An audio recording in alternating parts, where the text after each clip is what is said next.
लोग कहते हैं कि केतु का प्रभाव नकारात्मक ही होता है हमेशा।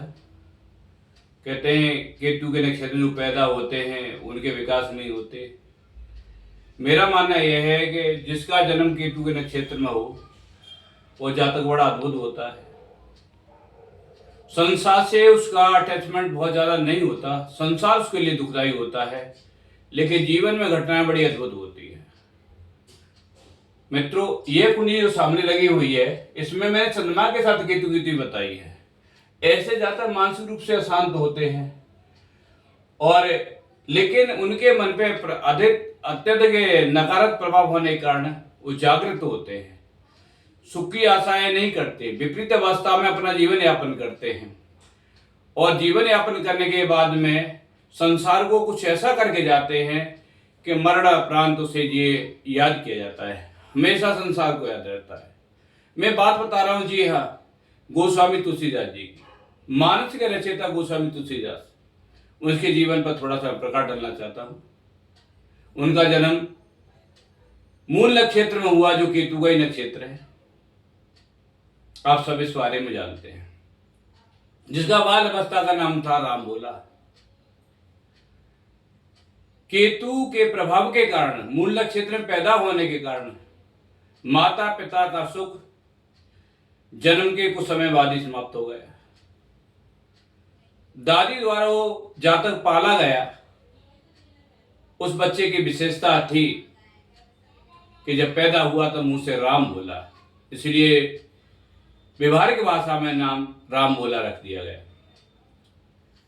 पर जैसे ही पैदा हुआ परेशानियों ने जातक को जकड़ लिया। पहले माता पिता चल पड़े, फिर कुछ बड़ा हुआ, गांव की एक झोंपड़ी में रहते थे, बच्चों के साथ खेलते खेलते झगड़ा हो गया और गिल्ली डंडा खेलते थे, वो जाके जो गिल्ली थी ये दूसरे बच्चे के जाके लगी। विवाद बढ़ जाने से गांव के दबंग लोगों ने उनका सहारा भी छीन लिया, झोंपड़ी में आग लगा दी। वो बच्चा असहाय हो गया और कुछ दिनों के बाद में उसकी दादी भी चल बसी। अनाथों की तरह भटकते हुए रामानुज जी के आश्रम में उनको सहारा मिला। बड़ा तीक्ष्ण बुद्धि का था केतु के नक्षत्र में हो जाने के कारण, पढ़ने में बड़ा निपुण, और ये भी कहा जाता है कि जब वो आश्रम में रहते थे तो एक बच्चे ने, साथ पढ़ने वाले ने भूत की कहानी सुनाई थी। तो एक बार तुलसीदास जी छत पे गए थे, पास में पीपल का पेड़ था, उन्हें बताया गया था इस पीपल के पेड़ पर भूत रहता है।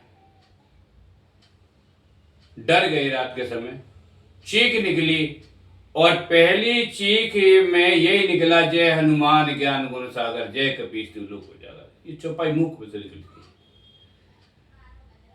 यह भी कहा जाता है कि तुलसीदास जी को प्रेत की सिद्धि हुई और श्री हनुमान जी से मिलाने वाला प्रेती था और हनुमान जी की कृपा से ही उन्हें राम जी की भक्ति मिली, राम जी की भक्ति, साक्षात दर्शन हुए। पर दुखों का अंत नहीं हुआ, विवाह हुआ, वैवाहिक विच्छेद हुआ। जो मानस लिखा गया उसमें ब्राह्मण समाज का बहुत बड़ा विरोध था। अगर देखा जाए तो तुलसीदास जी का सबसे बड़ा विरोध करने वाले समाज जो था ब्राह्मण वर्ग ही था। जब रामचरितमानस पूरा लिख दिया गया सरल भाषा में तो विश्वनाथ जी के मंदिर में सबसे नीचे रखा गया ऐसे, और ये कहा गया ब्राह्मणों के द्वारा कि हमारी जो संस्कृत है इसलिए हम हिंदी को स्वीकार नहीं कर सकते। और ऐसी अवस्था में मानस की कठोर परीक्षा हुई। इस रामचरितमानस को जब माना गया, जब भगवान शिव ने इस पर साइन किया, लिखा सत्यम शिवम सुंदरम। कहने का मतलब यह है, आज जो मानस घर घर में छाया हुआ है, घर घर में पढ़ा जाता है, सरल आधा हर जातक उसकी चौपाई गुनगुनाता है, उसके जो रचयिता है उनका जन्म मूल नक्षत्र में हुआ था केतु के, और केतु के नक्षत्र में पैदा हो जाने के कारण वो जातक विलक्षण था। समाज से उसका कोई अटैचमेंट नहीं रहा, परिवार नहीं बसा, वैवाहिक सुख नहीं मिला, सामाजिक सुख नहीं मिला, लेकिन ईश्वर की कृपा बनी रही। तो मेरा कहने का तात्पर्य यह है, ये कथा मैंने इसलिए सुनाई है कि जिनका जातकों का जन्म केतु के नक्षत्र में होता है, केतु के 3 नक्षत्र हैं, अश्विनी, मघा और मूला, इनमें से किसी नक्षत्र में जन्म हो, जातक बड़ा अद्भुत होता है। और अगर उसमें बृहस्पति वगैरह का रोल ठीक हो तो जीवन में कुछ करने वाला होता है, सबसे हटके रहता है, संसार की विलासिताओं में जीवन नहीं जीता है। तो केतु जो ग्रह है वो जमीन से जुड़ा हुआ ग्रह है, बहुत पुराना ग्रह है। केतु अटैच नहीं करता, अटैचमेंट का कारक है, इसलिए उसे मोक्ष का कारक माना गया है। केतु भक्ति देता है। अगर आप एक कुंडली में चौथे घर का स्वामी अष्टम घर में बैठा हुआ चंद्रमा के साथ हो तो आप अपने पूजा पाठ के द्वारा विख्यात होंगे। ऐसे ज्यादा बहुत बड़ी पूजा करते हैं।